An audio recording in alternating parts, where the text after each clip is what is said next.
ఆదివాసీ గిరిజనుల జీవన విధానం ఏమిటి?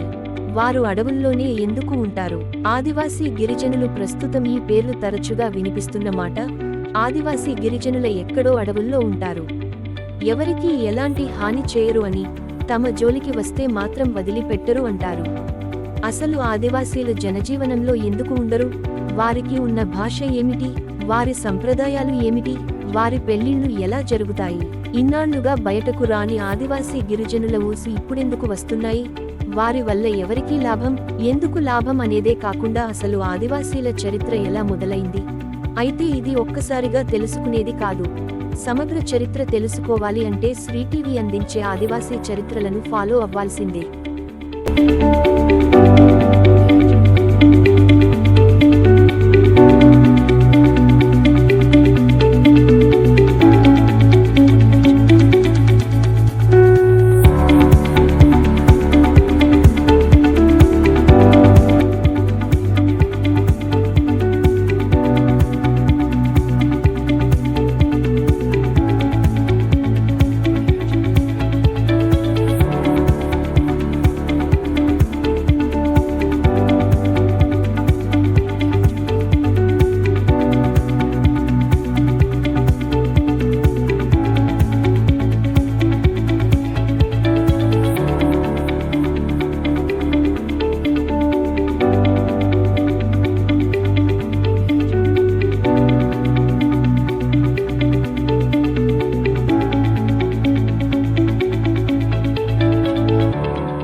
ఎక్కడో దూరంగా దట్టమైన అటవీ ప్రాంతంలోని కొండలు, గుట్టలే నివాస స్థలంగా ఎంచుకుని చిన్న గిరిజన గూడెంలా తమ నివాసాలను ఆదివాసీ గిరిజనులు ఏర్పాటు చేసుకుంటారు.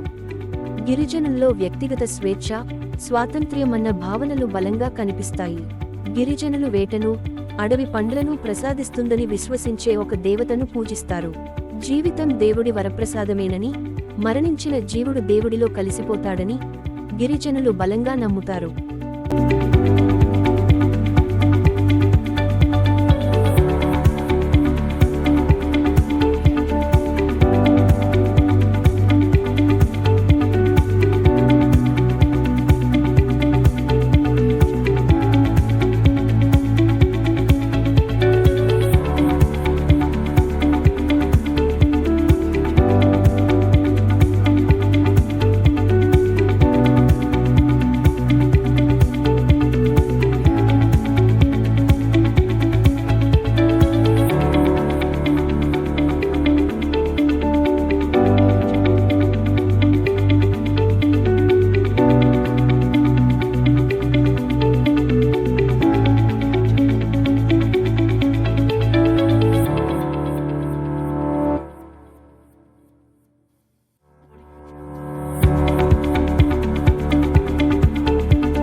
గిరిజనులు అభివృద్ధికి దూరంగా ఉండేందుకే మొగ్గు చూపిస్తారు.